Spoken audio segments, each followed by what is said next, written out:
Ito po. 7 taon ang nakaraan.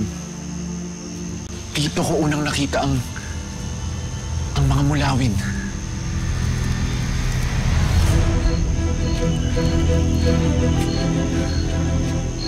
Mga mulawin?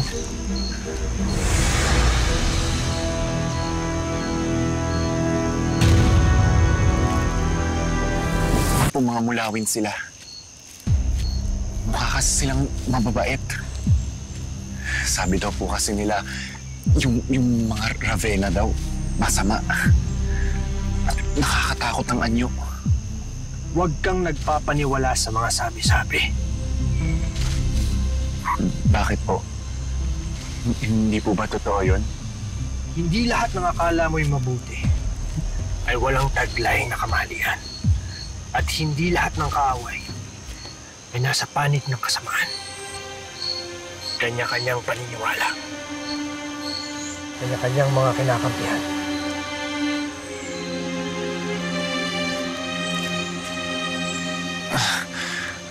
Ang lalim po nun.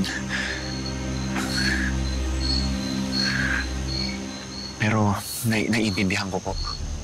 Masamang manghusga. Lalo na kapag isang panig lang yung nakikita. Ilang mulawin ang nakita mo? 3 po. Yung 2 magkasama. Isang babae at isang lalaki. Nakuha mo ba ang mga pangalan nila? Hindi po. Yung 2 magkasama, hindi ko po nakuha yung pangalan nila. Pero yung isa po, narinig ko, binanggit nila yung pangalan ng isa. Humingi na tayo ng tulong para kay Anya. Anya.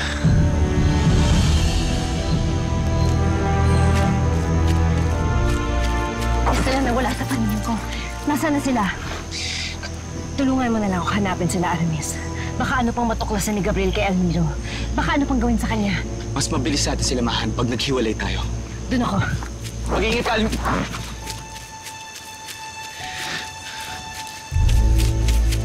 Anya. Ito ba ang pangalan ng pangatlong mulawing nakita mo? Opo. Hinuli po siya ng mga armadong nagtotroso. Naawa po ako sa kanya kaya niligtas ko siya. Iniligtas mo ang mulawin mula sa armadong kawatan. Paano mo nagawa yun?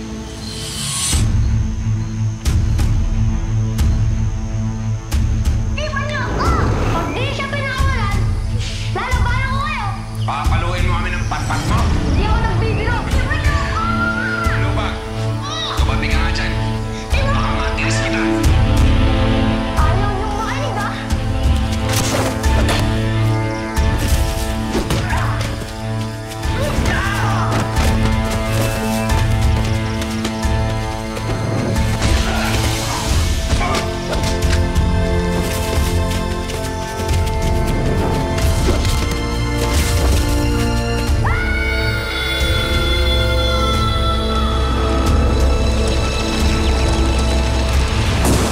Paano mo nagawang patumbahin ang mga armadong kawatang mag-isa?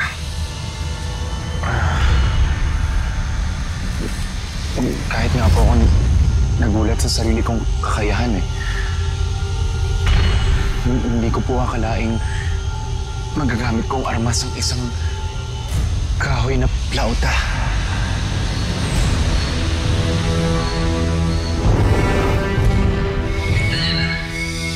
Sabi ni Ina, ito daw ang pauta ng ama ko. Plauta.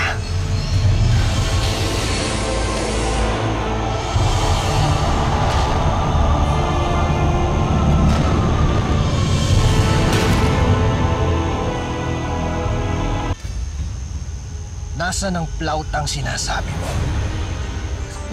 Hindi ko na po alam. Tinapon ko na po. Hindi ko na alam kung asan.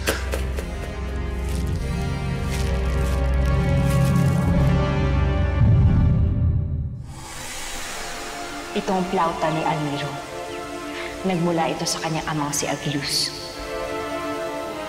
Ibigay mo ito sa kanya sa taktang panahon. Kapag bumalik na ang tunay ang pagkatao, kasabay nito ang kanyang alaala sa lahat. Ang kanyang kakayahan at kung ano ang itinakda para sa kanya. Paano ko malalaman kung kailan ang takdang panahon?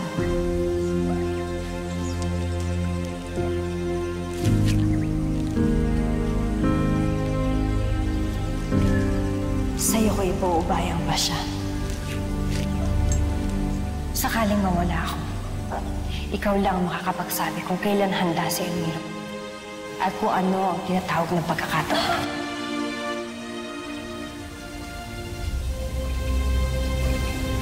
Pero ikaw ang dapat magbigay nito. Ikaw ang dapat magpaliwanag sa kanya ng lahat. Ang bawat sandali ay hiram lamang. Hindi natin batid kung kailan ito babawiin.